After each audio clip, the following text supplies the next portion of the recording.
So guys, hello and welcome to this tutorial. Now we're going to talk about array manipulation. We were talking about it actually. We saw these three topics. Now we'll see this fourth topic, which is joining arrays. So by joining, what I mean is concatenating two arrays. So for example, you have two strings A and B, and if you want the concatenated array to be printed, what you do? You just print out A plus B. You will get the concatenated string as the output. But suppose you have two arrays A and B. Now A and B are arrays, and if you try to print out A plus B, then it will not print out the concatenated output. It will actually try to broadcast them. So we don't want to do that. So what to do if you want to concatenate two arrays in NumPy? So for that we have a separate function called concatenate. So we'll talk about it now. I'll use a pen.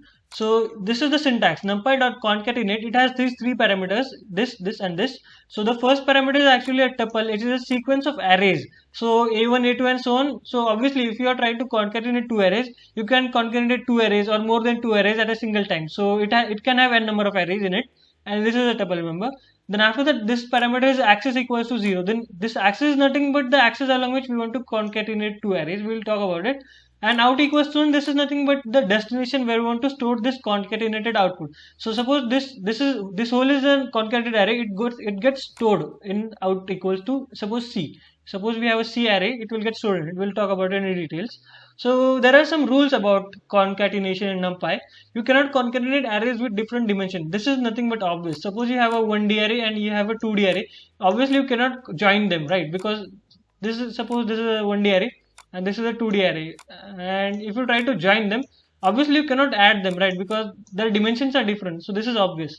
Then input array dimensions must match exactly except the dimension along the axis specified. I'm going to talk about it, don't worry. So A1, A2, this is nothing but a tuple. This is the parameter actually. And this is a sequence of array like things. And the array must have the same shape except this point and this point are the same. I'm going to talk about it. So just hold on for now. Then the next parameter is axis. So the axis, this is nothing but the axis along which we want the arrays to be joined or concatenated. So if this axis is none, actually what happens, I'll talk about it. So suppose you have a 1D array. For 1D array, there is only one axis defined, that is this axis, 0 axis. And this is a 2D array. Suppose I'll use a box to represent them for now. So this is a 2D array now. So this 2D array has two dimensions, right? 0, not dimension, actually I'm talking about axis. So this is the 0th axis and this is the 1 axis, suppose. And now if you're talking about 3D arrays, now I'll use a cube to define them or represent them. So suppose this is a 3D array now. Cube or cuboid, whatever it looks like for now. My array drawing is really bad, so bear it. So this is a 3D array. So what does it have? It has three axes. This is suppose this is the 0 axis, this is the 1 axis, and this is the 2 axis. I'm just using random things. So actually what I want to tell you all finally is this is a 1D array, right? It has only one axis defined, that is 0 axis. And this is a 2D array. It has only two axes defined, that is 0 and 1. That is only two axes. Axis is not axis, AXES. And this is a 3D array, it has three axes defined, so that is 0, 1 and 2. So if you try to mention the parameter axis, so if you suppose you are concatenating a 1D array, and for 1D array if you write axis equals to 1, axis 1 is obviously not defined, so it will throw us an error about it if you try to do that. So that's why I needed to explain this. For 1D array 0, then for 2D array and for 3D array, whatever the axis. Then this out is nothing but an ND array. This is actually, if you provide it, this is nothing but the destination. But remember, the shape must be correct. So suppose you have A and B and we want to concatenate them. Whatever is the shape of the concatenated array, the shape of this array and the shape of the array where we want to store it, C, should be same. That is nothing but this point. So fine. Now let us see some examples. So suppose you have two arrays, not 2D arrays, two arrays, they are 1D arrays, and I printed out A and B. So A is from 1 up to 6 and B is from 7 up to 10, and you just want to add them.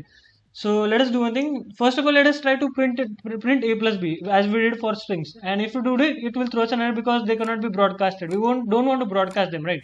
We want to use concatenate function. So for that, you'll have to use NumPy because NumPy is a library and it is there. So NumPy.concatenate, there are three parameters. One is the tuple, the second is axis, and we'll see about out and all. So first of all, I want to use a tuple. So you just have to use a tuple, which I did as of now. And inside this tuple, I want A and B because A and B are the arrays that I want to join. So, and the next two parameters are optional. So we'll talk about them afterwards. So obviously we'll get an concatenated array. And this array will have, this is nothing but A actually from 1 up to 6. And this is nothing but B from 7 up to 10. That's what we wanted to do. Fine. Now let us use axis. So if you try to use axis, now as I told you all, this is 1D array, right? So for 1D array, if you try to join them, you will have to use only one axis, that is 0, because only 0th axis is defined. So if you try to use axis equals to 0, then the output is going to be the same thing. But if you try to mention axis equals to 1 or 2, but for 1D array, axis 1 and 2 are not defined, right? So it will throw us an error, and that error is nothing but axis 1 is out of bounds for array of dimension 1. Fine. So we saw axis. Now let us see the other output called out. So I told you all, for out, suppose you have an array C, but you obviously will have to define them, because if you try to run this code now, it will throw us an error because name C is not defined. It is exactly like CPP, like we have to initialize everything first. So first you will have to define it. So I told you all that you need to take care of the shape, right? So first of all, use numpy dot. Suppose you have the C by using numpy dot zeros. Now the shape of this A and B concatenate, when we concatenate them, is going to be, so this is from 1 to 6 and this is from 7 up to 10. That is, the concatenate thing is going to be from 1 up to 10. That is, the shape is going to be 10. Actually, let us print out the shape first so we understand. So this is the nothing but our array and dot shape. Hold on. Dot shape, and now let's run this code. Yeah, we'll have to define C. We'll see about it afterwards. So first of all, let us just see the shape. So see, the shape of this array is going to be 10. So I'll have to define it accordingly, right? So I'll just undo it. Yeah, now out is going to be C. So this shape should be 10, because the output of this output concatenate array of between A and B is going to be 10. That's why we need to take care about the shape of C. And if you run this code, you will get this output, because, and it got floating values, because when you use numpy dot zeros, the default data type is going to be float. That's why you can do one thing, you can just write d type equals to, say, integers, and run this code. Now we will get integers, so fine. But what I'm going to tell you all is, we don't have to print it, because we stored it in C, right? So if you don't print it, you can just run this code now. So see, this is nothing but C. It did not do anything because I didn't print out C. So if you try to print out C now, it will give us the concatenated array as C. But if you try to print out C before concatenating them and storing them in C, now C is going to be an array of zeros, right? And afterwards C is going to be this. So basically what did happen, the shape is going to be the same, but when we store the concatenated outputs, the data, that is the zeros, got overwritten by these arrays.